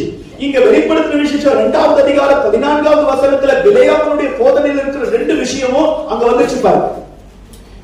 என்னாகும் 22, 23, 24, 25 வரைக்கும் 24 வரைக்கும் பிலேயாமை பற்றின காரியம் என்ன அப்படின்னு கேட்டீங்கன்னா, மோவாபுக்கும் நல்ல கவனிங்க, மோவாபுக்கும் இஸ்ரவேலர்களுக்கும் சண்டை. இப்போ மோவாபுனால இஸ்ரவேலர்களோடு நேரடியாக சண்டை போட்டு ஜெயிக்க முடியல. ஏன்னா இஸ்ரவேலருடைய ராணுவ பலமும் அங்க இருக்கிற பராக்கிரமசாலிகளுடைய புய பலமும் அதிக பலம் உள்ளது என்பதை அறிந்த மோவாபியர் இஸ்ரவேலர்களோட கூட யுத்தம் பண்ணுவதற்கு ரொம்ப யோசிக்கிறார். அப்ப பாலாக்குக்கு என்ன ஒரு அறிவு? பாலாக் யார் கேட்டீங்கன்னா மோவாபியர் ராஜா, மோவாப் தேசத்தினுடைய ராஜா. அவர் என்ன யோசிக்கிறாரு அப்படின்னு கேட்டா, யாராவது ஒரு ஞான திருஷ்டிக்காரன் வந்து இஸ்ரவேல் ஜனங்களை சபிச்சுட்டா அவனுடைய வார்த்தை இஸ்ரவேல் ஜனங்களுக்குள்ள பலிக்க ஆரம்பிச்சுட்டா அந்த நேரத்தில் இஸ்ரவேலர்களை நம்ம ஜெயிச்சிடலாம்னு சொல்லி யாரை அழைத்து அனுப்புகிறார் அப்படின்னு கேட்டீங்கன்னா, பிலேயாம் என்று சொல்லப்படுகிற தேவனுடைய தீர்க்கதரிசியை கூப்பிடுறார். இப்போ பிலேயாம பாலாக் ஆள் அனுப்பி நிறைய வெகுமதிகளை கொடுத்து அனுப்பிச்சு விட்டா, பிலேயாம் போய் ஆண்டவர்கிட்ட கேட்கிறார், ஆண்டவரே இந்த மாதிரி ஏதோ ஊழியம் செய்யணுமா, கூப்பிடுறாங்களே போலாமா அப்படின்னு கேட்டா, முதல்ல ஆண்டவர் என்ன பண்ணாருன்னா, நீ போக வேண்டாம் அப்படின்னு சொன்னார். உடனே இவர் சொல்லிட்டார், இல்ல ஆண்டவர் வரமாட்டேன், வரக்கூடாதுன்னு சொல்லிட்டாரு, நான் வரமாட்டேன். அப்ப போய் பாலாக் கிட்ட சொன்னா, மறுபடியும் ஆள் அனுப்புகிறார், இன்னும் அதிகமான வெகுமதிகளை கொடுத்து. மறுபடியும் வந்து பிலேயாம் கேட்டா, பிலேயாம் என்ன சொல்லிருக்கணும், எப்ப நான் அன்னைக்கே கேட்டுட்டேன், ஆண்டவர் என்ன சொல்லிட்டாரு, போக வேண்டாம்னு சொல்லிட்டாரு அப்படின்னு சொல்லி பிலேயாம் சொல்லிருக்கணும். இப்ப பிலேயாம் மறுபடியும் ஆண்டவர்கிட்ட போய் கேட்கிறார். ஆண்டவர்கிட்ட போய் கேட்டா ஆண்டவர் என்ன வேதத்துல என்ன சொல்லப்பட்டிருக்கிறார், போ என்றார் அப்படின்னு இருக்கு. நான் அதை படிக்கும் போது என்ன தெரியுமா நான் கண்டுபிடிச்சேன், ஆண்டவர் போன்னு சொல்லல, போய் தொலை. ஏன்னா ஆல்ரெடி ஒரு முறை கேட்கும் பொழுது ஆண்டவர் என்ன சொல்லிட்டார், நோ சொல்லிட்டார். மறுபடியும் ஆள் வந்திருக்கிறான், பெரிய அந்நிய தேசத்துடைய ராஜா ஆள் அனுப்பியிருக்கிறான், கையில நிறைய வெகுமதிகளை கொடுத்திருக்கிறான்னு சொல்லி ஆண்டவர்கிட்ட போய் கேட்டா, ஆண்டவர் போய் தொலை அப்படின்னு சொல்லிட்டு இப்போ பிலேயாம் கழுதையை மேல ஏறி டிராவல் பண்ணி போறார். பிலேயாம் ஒவ்வொரு முறை தீர்க்க தரிசனம் சொல்லும் பொழுதுதான் என்ன சொல்லுவார் தெரியுங்களா, பேயோரின் குமாரன் ஆகிய பிலேயாமை நான் கண் திறக்கப்பட்டவன் விளம்புகிறதாவது அப்படிதான் சொல்லி அவர் தீர்க்க தரிசனத்தையே ஸ்டார்ட் பண்ணுவார். உங்க வீட்டுல போய் வாசிச்சு பாருங்க. இப்ப கழுதையில ஏறி போயிட்டு இருக்கிறாரு. கழுத போக வேண்டிய வழியில போகாம அது சுவர்புறமா போய் செவுத்துல இடிக்குது. இந்த பிலேயாமுடைய கால் செவுத்துல உரசி பிலேயாமுக்கு கால் வலி. அதனால பிலேயாம் கழுதையை போட்டு அடி அடிக்கிறான். இப்ப ஏன் கழுத வழி மாறி போச்சுன்னா, முன்னாடி தேவதூதன் கையில எதை வச்சுட்டு நின்றுட்டு இருக்கிறான்? பட்டயத்தை வச்சுக்கிட்டு நின்றுட்டு இருக்கிறான். கண் திறக்கப்பட்டவன் விளம்புகிறதாவது என்று சொன்ன பிலேயாமுக்கு முன்னாடி நிற்கிற தேவதூதன் கண்ணுக்கு என்ன பண்ணல, தெரியல. கழுதைக்கு தெரியுது. கழுதைக்கு தெரியுது பிரயாணத்தை தடை பண்ணுகிற தூதன் நின்று கொண்டு இருக்கிறான். நீ போகிறது தவறான ஊழியத்திற்கு, நீ போகிறது தவறான காரியத்திற்கு அப்படின்னு சொல்லி கர்த்தருடைய தூதன் வழிமறிக்க நின்று கொண்டிருக்கிறாங்க. கழுதைக்கு தெரியுது. கண் திறக்கப்பட்டவன் என்று அறியப்பட்ட பிலேயாமுக்கு தெரியல. இப்போ பிலேயாம் என்ன சொல்றாரு? ஒருவேளை ஆண்டவர் தான் இப்படி தடை செய்யறாரு அப்படின்னா சரி நான் போகல அப்படின்னு உடனே ஆண்டவருடைய தூதன் என்ன சொல்றாரு? நீ போ, ஆனா நான் என்ன சொல்றேனோ அதை தான் நீ சொல்லணும், வேற எந்த வார்த்தையும் சொல்லக்கூடாது அப்படின்னு சொல்லியாச்சு. சரின்னு சொல்லி பிலேயாம் கிளம்பி போயிட்டார். போய் அங்க மோவாப் ராஜா சொல்றாரு, நீ இஸ்ரவேல் ஜனங்களை சபிக்கணும் அப்படின்னு உடனே பிலேயாம் எழுந்து நின்று இஸ்ரவேல் ஜனங்களை சபிக்கிறக்கா கையை உயர்த்தி வாயை திறக்கிறாரு. பிலேயாம் தன்னை அறியாமலேயே என்ன சொன்னாரு? ஆசீர்வாதமான வார்த்தைகளை சொல்றார். எவ்வளவு ஆசீர்வாதமான வார்த்தைகளை சொல்ல முடியுமோ சொல்லிட்டு கீழே இறங்கிட்டார். பாலாக்குக்கு கோபம், சபிக்க சொன்ன என்னையா பண்ணிட்டு வருகிறேன், மறுபடியும் போ, அவங்கள சபிக்கணும் நீ அப்படின்னு சொல்லி மறுபடியும் பிலேயாம் போற. சபிக்கணும்னு நினைச்சு வாயை திறந்தா இஸ்ரவேல் ஜனங்கள் என்ன பண்ண முடியல? சபிக்க முடியல. ஆமென் சொல்லுங்க. அல்லேலூயா. மறுபடியும் கீழே இறங்கி வந்தா பாலாக்குக்கு பயங்கர கோபம். மூன்றாவது முறையும் பிலேயாம் அனுப்புற. மூன்றாவது முறையும் பிலேயாம் வாயை திறந்தா சாப வார்த்தைகள் வரல, ஆசீர்வாதமான வார்த்தைகள். பிலேயாம் சொல்றாரு, தேவன் அவருடைய ஜனங்களை ஆசீர்வதித்திருக்கும் பொழுது யார் அவர்களை சபிக்க முடியும்? அல்லேலூயா. அவங்கள யாரா தேவையில்லாத சாப வார்த்தைகள் சொல்றாரா? கவலையப்படாதீங்க. உங்க மேல கர்த்தருடைய ஆசீர்வாதம் இருக்கிறதுனால ஒருவரும் உங்களை சபிக்க முடியாது. சபிக்கிற வார்த்தைகளை சொன்னாலும் உங்க மேல அதை பதிப்பது கிடையாது. ஆமென். அல்லேலூயா. இப்போ பாலாக்குக்கு பயங்கரம், நீ என்ன ஒண்ணும் பண்ண வேண்டாம், போ கிளம்பு அப்படின்னு சொல்லி கிளம்பும் பொழுது இப்ப பிலேயாமே என்ன யோசிக்கிறாருன்னா, மனுஷன் பாவம் தொலை தூரத்துல இருந்து நம்மளை கூப்பிட்டு அனுப்பினாரு, நம்ம இந்த ஜனத்தை சபிக்கணும்னு நினைச்சாலும் சபிக்க முடியல. சரி ஜனத்தை கர்த்தர் ஆசீர்வதிச்சு பேசாம பிலேயாம் போயிருந்தா பிரச்சனை இல்லை. என்ன பண்ணாருன்னா, வேதத்துல என்னாகமத்துல இந்த காரியங்கள் குறிப்பாக சொல்லப்படல, ஆனா புதிய ஏற்பாட்டு பரிசுத்தவான்கள் இந்த காரியத்தை எழுதுறார். என்ன பண்ணாரு அப்படின்னு கேட்டீங்கன்னா, பாலாக்குக்கு இவர் ஒரு ஆலோசனை கொடுக்கிறார். என்ன ஆலோசனை கொடுக்கிறார்னா, இஸ்ரவேல் ஜனங்கள் தன்னுடைய வாழ்க்கையில ரொம்ப கரெக்டா இருக்கிறாங்கப்பா, அவங்க லைஃப் ஸ்டைல் ரொம்ப நல்லா இருக்கு, அவங்க ஆண்டவருக்கு பின்னாடியே வந்துகிட்டு இருக்கிறாங்க. இப்ப இந்த ஜனத்தின் மேல ரொம்ப கர்த்தர் பிரியம் வச்சிருக்கிறார். என்ன 24:1 இஸ்ரவேல் ஜனங்களை ஆசீர்வதிப்பதே கர்த்தருக்கு பிரியம். இந்த ஜனங்க மேல கர்த்தர் ரொம்ப பிரியமா இருக்கிறார். அதனால ஜனங்களை கர்த்தருடைய கோபத்திற்கு உரியவர்களாக மாற்றி விட்டால் இந்த ஜனத்தை ஆண்டவரே சபிச்சிடுவார், நீ ஜெயித்து விடலாம் அப்படின்னு சொல்லி இஸ்ரவேல் ஜனங்கள் விக்கிரகங்களுக்கு படைக்கப்பட்டவைகளை புசிப்பதற்கும் நம்பர் 1. நம்பர் 2, அவர்களில் சிலர் வேசித்தனம் பண்ணுகிறதுக்கு ஏதுவான சூழல் உண்டாகவும் இந்த 2 விதமான காரியத்தை இஸ்ரவேல் ஜனங்களுக்கு முன்னாடி இடரலாக வைக்கும்படியான ஆலோசனையை பிலேயாம் தான் பாலாக்குக்கு கொடுக்கிறார். இப்ப பாலாக் எடுத்த உடனே பட்டயத்தை எடுத்துட்டு காலாட்களை கூட்டிட்டு இஸ்ரவேல் ஜனங்களை யுத்தம் பண்றதுக்கு போகாம என்ன பண்ணாரு அப்படின்னு கேட்டீங்கன்னா, இஸ்ரவேல் ஜனங்கள் விக்கிரகங்களுக்கு படைக்கப்பட்டவைகளை புசிக்கிறதுக்கு ஏதுவான சூழலை உண்டாக்குகிறார். இஸ்ரவேல் ஜனங்கள் மோவாபிய ஸ்திரீகளிடத்துல வேசித்தனம் பண்ணுவதற்கு ஏதுவான சூழலை உண்டாக்குகிறார். இப்ப ஜனங்க இந்த 2 விதமான பாவத்தை செய்ததுனால கர்த்தருக்கு முன்பதாக கோபத்திற்குரியவர்களாக குற்றவாளிகளாக மாறி போனார்கள். அப்பதான் சிம்ரி என்று சொல்லப்படுகிறவன் கப்சியை கூட்டிட்டு போய் என்ன பண்றான்னா, கூடாரத்துக்குள்ள வேசித்தனம் பண்ணுகிறான்.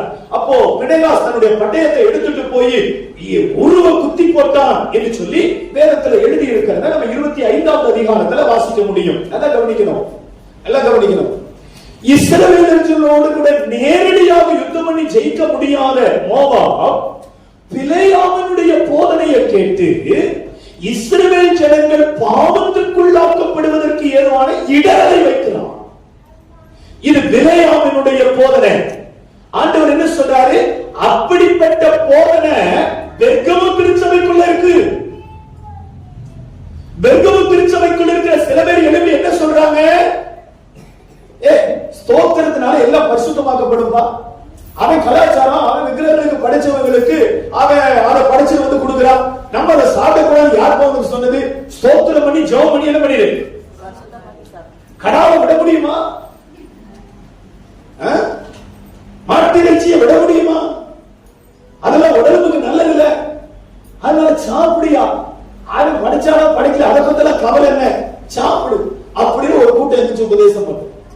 இன்னொரு கூட்டம் என்ன சொல்லுது அப்படின்னு சொன்னா, வேசித்தனம் பண்ணுங்க அப்படின்னு சொல்லல, வேசித்தனம் பண்ணுகிறதுக்கு ஏதுவான இடர். பெண்களுக்கு என்ன ஆலோசனை கொடுக்கிறாங்க? கண்மை போட்டுக்கோ, வாயில என்ன போட்டுக்கோ, லிப்ஸ்டிக் போட்டுக்கோ, லெகின்ஸ் பேண்ட் போட்டுக்கோ, நல்ல இடுப்பு தெரியுற மாதிரி ட்ரெஸ் போட்டுக்கோ, நல்ல டைட் ஜீன்ஸ் போட்டுக்கோ, வயிறு தெரியுற மாதிரி பனியனை போட்டுக்கோ. இதெல்லாம் வேசித்தனம் பண்ணுகிறதற்கு ஏதுவான இடர். இது ஒரு சிலர் போதிக்கிறார். ஓ வாழ்க்கை, ஓ சரீரம், ஓ ட்ரெஸ் ஓடியா, யார் கேள்வி கேட்கிறது? இப்படி ஒரு டாக்டர், இப்படி ஒரு உபதேசம். புரியுதுங்களா? அப்ப கவனிங்க, இன்னைக்கு இதெல்லாம் செய்ய கூடாது. இன்னைக்கு லிப்ஸ்டிக் போட்டுட்டு நிறைய தெரியுதுங்க. என்னன்னு கேட்டா லிப்பாம் உதட்டு ரொம்ப வெடிப்புது. மே மாசத்துல வெடிக்குதுன்னு சொல்லி லிப்பாவை போட்டு ஊர் சுத்திட்டு வருது. இதெல்லாம் தீனாலின் ஆவி அல்லவா? நம்மளை பார்க்கிறவர்கள் நம்மளை கையெடுத்து கும்புறவா இருக்கணும், கைப்பிடிச்சு இழுக்கிற மாதிரி இருக்கக்கூடாது. இந்த உபதேசம் தான் எங்க இருந்துச்சு அப்படின்னு கேட்டீங்கன்னா பெர்கமுல இருந்துச்சு. இன்னைக்கு நம்ம அதை பத்தி கவலையே பண்றது இல்ல. இன்னைக்கு என்ன சொல்றா, யாராவது எதுக்கு இப்படி ட்ரெஸ் போட்டு வர்ற அப்படின்னு சொன்னா உடனே என்ன கேட்டா, அவன் எதுக்கு அங்க பாக்குறானா? பிள்ளை கேட்கிறாங்களே இல்லையா? அவங்க பார்வை சரியில்லை. நான் சொல்றேங்க, நம்ம தமிழ்நாட்டுல, நம்ம கோயம்புத்தூர்ல, நம்ம இந்தியாவுல எந்த ஆண்களுடைய பார்வையும் சரி கிடையாது. இவ்வளவு அமைதியா இருக்கு. உண்மைதானா? யாருமே சரி கிடையாது. ஈவன் ரட்சிக்கப்பட்டவங்க கூட சரி கிடையாது. திருச்சபைக்கு போறவங்க கூட சரி கிடையாது. ஏன் தெரியுங்களா? வேசித்தனம் பண்ணுகிறதற்கு ஏதுவான இடர் அவங்க முன்னாடி வைக்கப்பட்டிருக்கு. இந்த நாட்கள்ல கவனிங்க, நம்முடைய இஷ்டத்துக்கு ஏற்ற டிரெஸ்ஸிங் நம்ம பண்ண முடியாது. நீங்க டிரெஸ் பண்ணிட்டு கண்ணாடி முன்னாடி நிற்கும் பொழுது நீங்க என்ன பார்க்கணும் அப்படின்னா, இது யாருக்கேனும் இடரா இருக்குதா? நம்முடைய கண்ணுக்கு கண்மை போட்டோம் அப்படின்னு சொன்னா நம்முடைய கண் வசீகரிக்கக்கூடிய கண்ணா மாறிடும். தெரியுமா உங்களுக்கு? அதுக்கு நம்ம 1000 சப்பக்கட்டு காரணம் சொல்லலாம். இதனாலதாங்க நான் கண்மை போடுறேன், இதனாலதாங்க நான் கண்மை போடுறேன், இதனாலதாங்க நம்ம கண்மை போற காரணம் சொல்லலாம். ஆனா அது வசீகரிக்கக்கூடிய, இச்சிக்கக்கூடியதா மாறிடும். அதுல ஒரு வேசித்தனம் அல்லது இச்சை அப்படிங்கிறது எங்க ஆரம்பிக்கிறது தெரியுமா? கண்ணுலதான் ஆரம்பிக்கும். ஆண்களுடைய கண்களை ரசிக்கிற எத்தனையோ பெண்கள் இருக்கிறாங்க தெரியுமா? சோ இந்த பிலேயாமினுடைய போதனை என்ன அப்படின்னு கேட்டீங்கன்னா, வேசித்தனம் பண்ணுகிறதற்கு ஏதுவான இடரை வைக்கிறது. நீ எப்படி வேணாலும் வாழ, எப்படி வேணாலும் இருந்துக்கோ, எங்க வேணாலும் போ, என்ன வேணாலும் செய். இப்ப கண்டிப்பா நம்முடைய பிரச்சனைகள், பட்டணத்துல பிரச்சனைகள் வரதான செய்யும். இதுதான் பிலேயாமினுடைய போதனை. இந்த போதனைக்கு பெர்கமு இடம் கொடுத்துச்சு. விசுவாசத்திற்காக வைராக்கியமாக இருந்த திருச்சபை உபதேசத்திற்காக வைராக்கியம் பாராட்ட தவறிச்சு. என்னைக்கு சொல்றேன், நல்ல கவனிங்க. நானே என் மனைவி முடிவு பண்ணிட்டோம். என்ன முடிவு பண்றேன்? யார் எந்த பிள்ளைய பார்த்து தனியா பார்த்து எதுக்குமா லெகின்ஸ் போட்டு வந்திருக்க, லெகின்ஸ் எல்லாம் போடாத இனி யாருன்னு சொல்லக்கூடாது. சொன்ன பாஸ்டர் அவன் கெட்டவங்களா இருக்காங்க. ஆனா பிரசங்க வீடத்தில் இருக்கும்போது சத்தியத்தை களவாய் பேச முடியாது. அல்லேலூயா. நீங்க கல்லெறிஞ்சாலும் உபதேசம் தான். பெற்றோர்கள் மனம் திரும்புவார்களாக. ஆமென் சொல்லுங்க. அல்லேலூயா. அதாவது கவனிங்க, சில விஷயத்தை கர்த்தருக்காக சாக்ரிஃபைஸ் பண்ண முடியும். முடியுமா முடியாதா? முடியுமா முடியாதா? நான் ஆண்டவருக்காக நான் போடுற டிரெஸ்ஸிங்ஸ்ல லெகின்ஸை என்னால சாக்ரிஃபைஸ் பண்ண முடியலன்னா, நான் எப்படி அந்திப்பாவை போல ரத்த சாட்சியாய் மரிக்க ஜீவனை சாக்ரிஃபைஸ் கண்மைய, லிப்ஸ்டிக், கிரீம், அதுவ இதுவ என்னால சாக்ரிஃபைஸ் பண்ண முடியல. நான் என்ன சொல்றேன்னா, அதை நீங்க போட்டதுனால உங்களுக்கு கத்த நரகத்துக்குள்ள போட மாட்டார். நீங்க கண்மை போடுறதுனால, லிப்ஸ்டிக் போடுறதுனால நரகம் ஆக்குறேன் அப்படிலாம் பைபிள் சொல்லப்படல. புரியுதுங்களா? ஆனா நான் என்ன சொல்றேன்னா, அதை என்னால சாக்ரிஃபைஸ் பண்ண முடியுதா? இது வேசித்தனத்திற்கு ஏதுவான இடர்.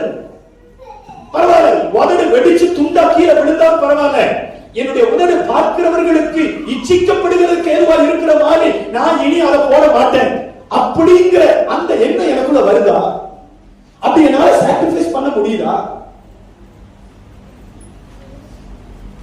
வீட்டுக்குள்ள நம்ம என்ன ட்ரெஸ்ஸோ போடுறோம், நைட்டி போடுங்க, பனியனை போடுங்க, பேண்ட போடுங்க, அதை போடுங்க, இதை போடுங்க, எதையோ போடுங்க. வீட்டு கேட்டை விட்டு வெளியே வரணும்னா என் ட்ரெஸ்ஸிங்ல மாற்றம் இருக்கணும். யாருமே எனக்கு திரும்பி பார்க்கிற மாதிரி இருக்க கூடாது. நம்ம எத்தனை பேருக்கு அந்த எண்ணம்?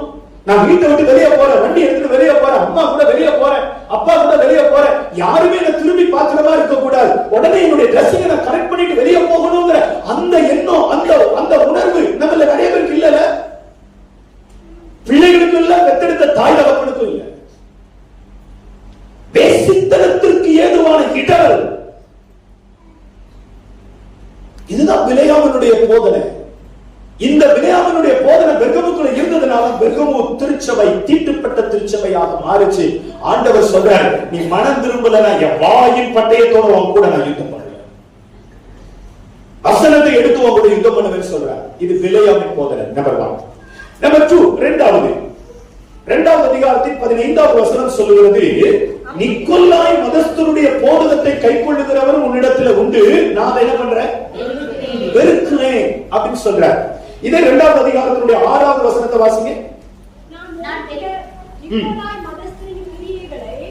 நான் வெறுக்கிற நிக்கோலாய் மதஸ்தருடைய கிரியைகளை நீயும் வெறுக்கிறார். எபேசு சபையை பார்த்து ஆண்டவர் சொல்றாரு, எப்பா நிக்கோலாய் மதஸ்தருடைய உபதேசம் பெருகி இருக்கு, அதை நான் ரொம்ப வெறுக்கிறேன். எபேசு நீயும் அதை வெறுக்கிற, எனக்கு ரொம்ப சந்தோஷம், நீ அதை வெறுக்கிற.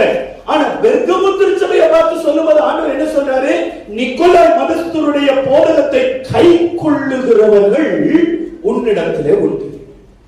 கவனிக்கணும், இந்த நிக்கோலாய் மதஸ்தருடைய உபதேசம் என்ன அப்படின்னு சொல்லி 3 விஷயத்தை சொல்லலாம். சரிங்களா? பிலேயாமினுடைய போதனை என்ன? 1, விக்கிரகங்களுக்கு படைத்தவைகளை புசிக்கலாம். நான் அதை குறித்து ரொம்ப பேசல, என்ன ஏற்கனவே நிறைய பேசிட்டோம். விக்கிரகங்களுக்கு படைக்கப்பட்டிருக்கிறது அப்படின்னு உங்களுக்கு தெரியுதுன்னா, ஒருவேளை விக்கிரகங்களுக்கு படைக்கப்பட்டிருக்கலாம் அப்படின்னு தெரியுதுன்னா, உறவு கெட்டு போனாலும் அல்லது அன்பு கெட்டு போனாலும் ஐக்கியம் கெட்டு போனாலும் நோ சொல்ல கத்துக்கணும். வேலையை விட்டு உங்களை அனுப்பிடுவேன் சொன்னாலும் நோ சொல்ல கத்துக்கணும்.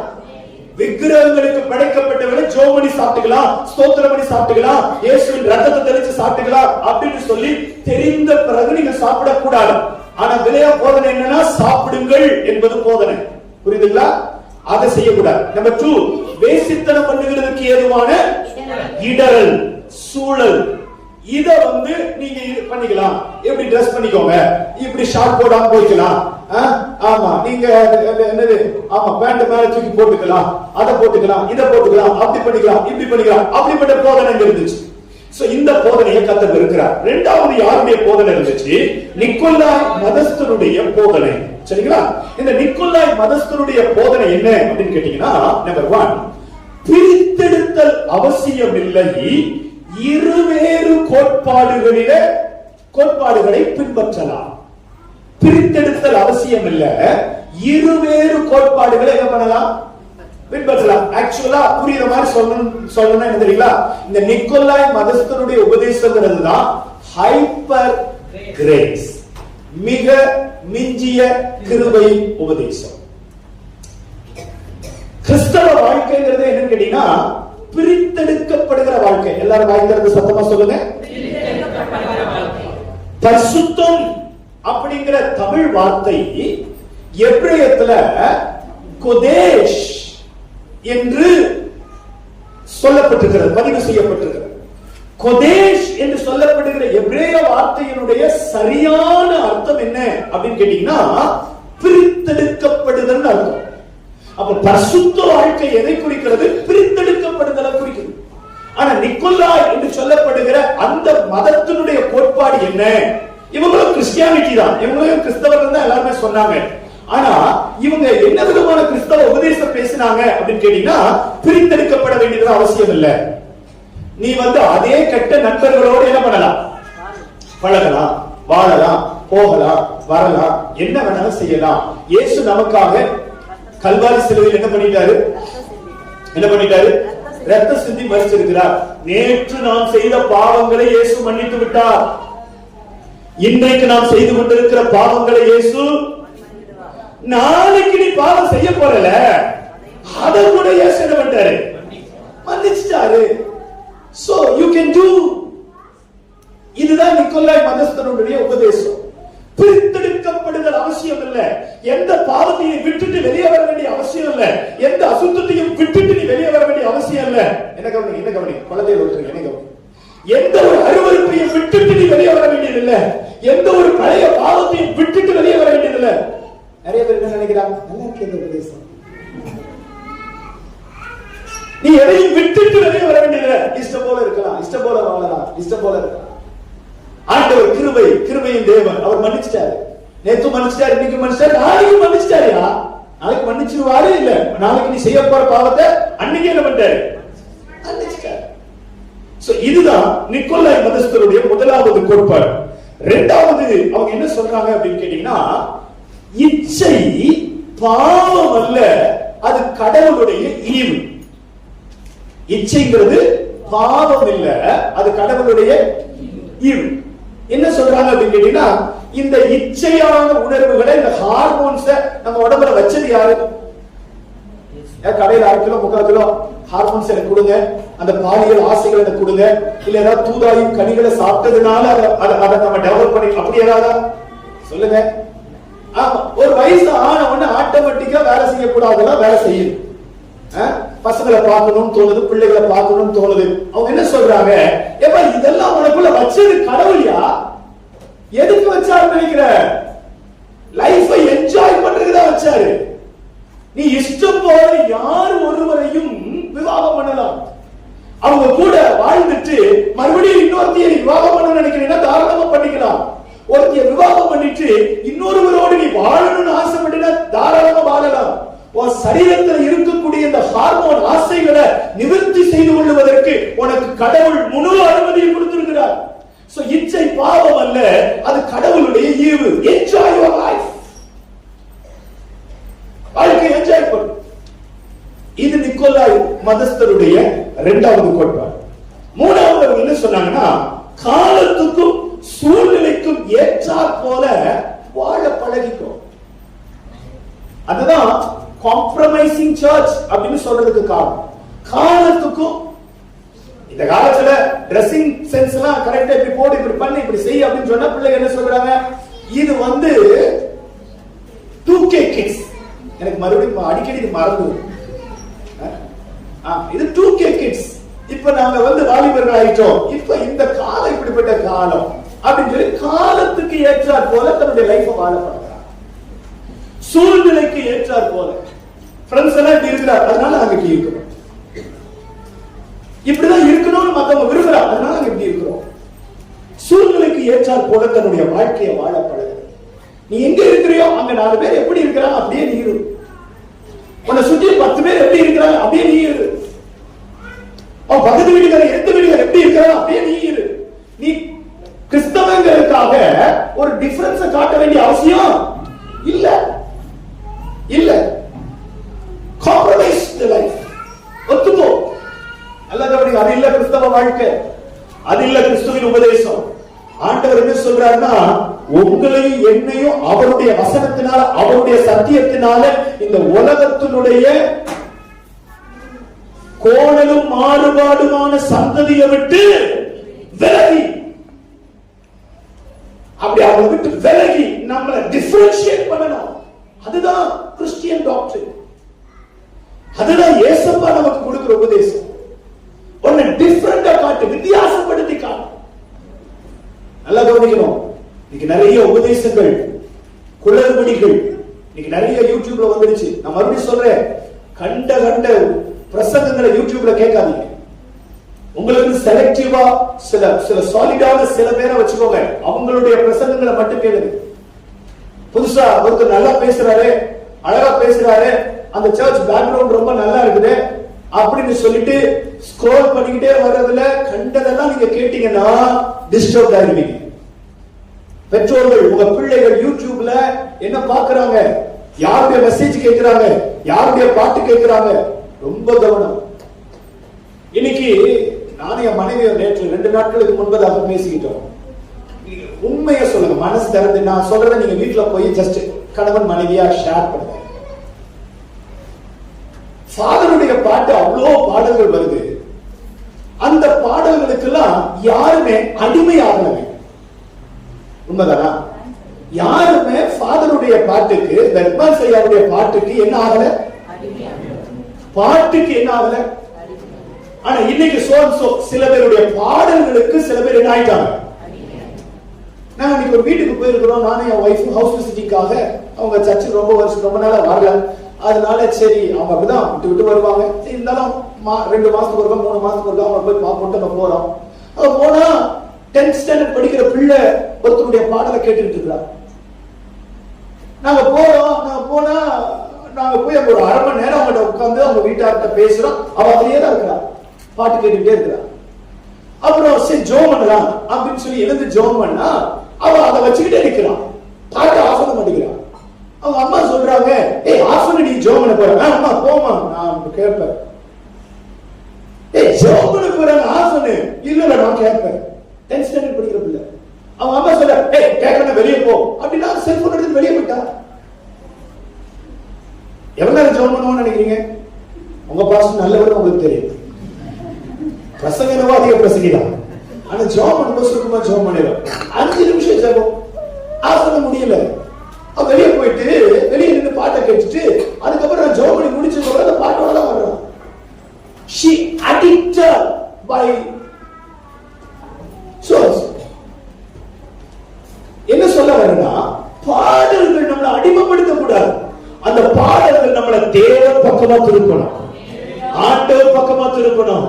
அந்த பாடல் வரிகளை நம்ம கேட்கும் பொழுது கண்கள்ல கண்ணீர் வந்து ஏசப்பாவுடைய அன்பை நினைக்கணும். அந்த பாட்டு எழுதுனவனோட நினைக்க கூடாது. அல்லேலூயா. நீங்க அந்த வீடியோல பாருங்க, சினிமேட்டிக் ஆயிடுச்சு பாத்தீங்களா? ஒரு சினிமா பாடல் எப்படி வருதோ, ஒரு ஹீரோ வரும்போது அப்படி காலை மட்டும் காட்டுவாங்க பாத்தீங்களா? அப்புறம் பின்னாடி முதுக மட்டும் காட்டுவாங்க பாத்தீங்களா? அப்புறம் தலை முடிய மட்டும் காட்டுவாங்க. இப்படிதான் இன்னைக்கு வீடியோ சாங்ஸ் எல்லாம் வருது.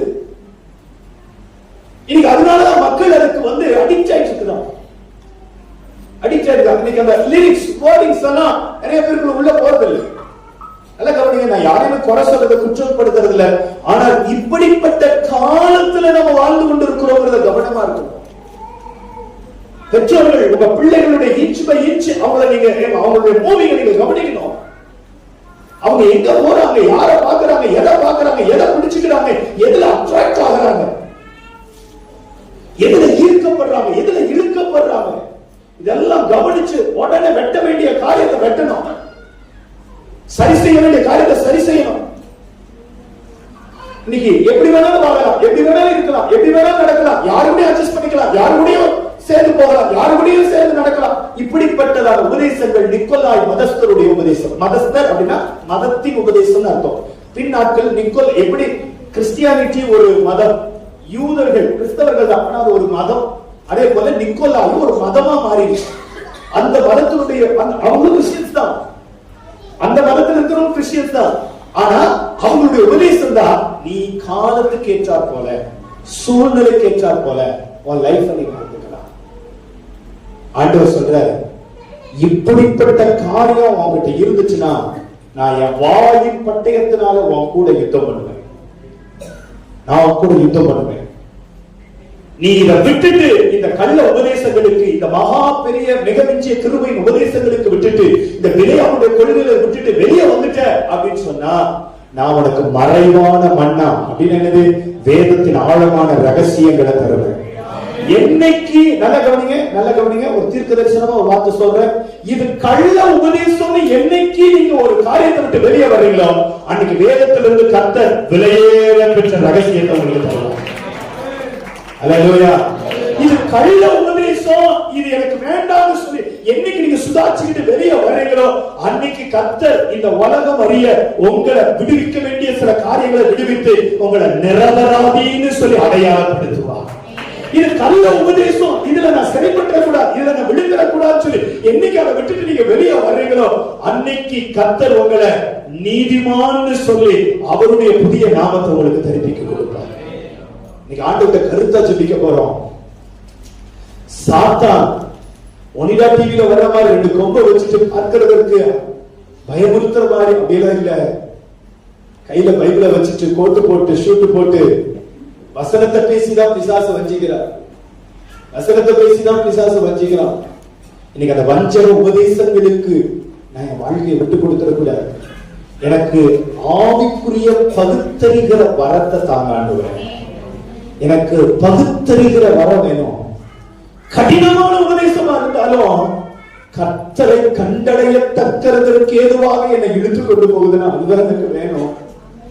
இந்த உலகத்திற்கு ஏற்றுவாக போல சுய இச்சைகளுக்கு ஏற்ற போதவர்கள் தெரிந்து கொள்ளுகிற வாழ்க்கை வேணாம்.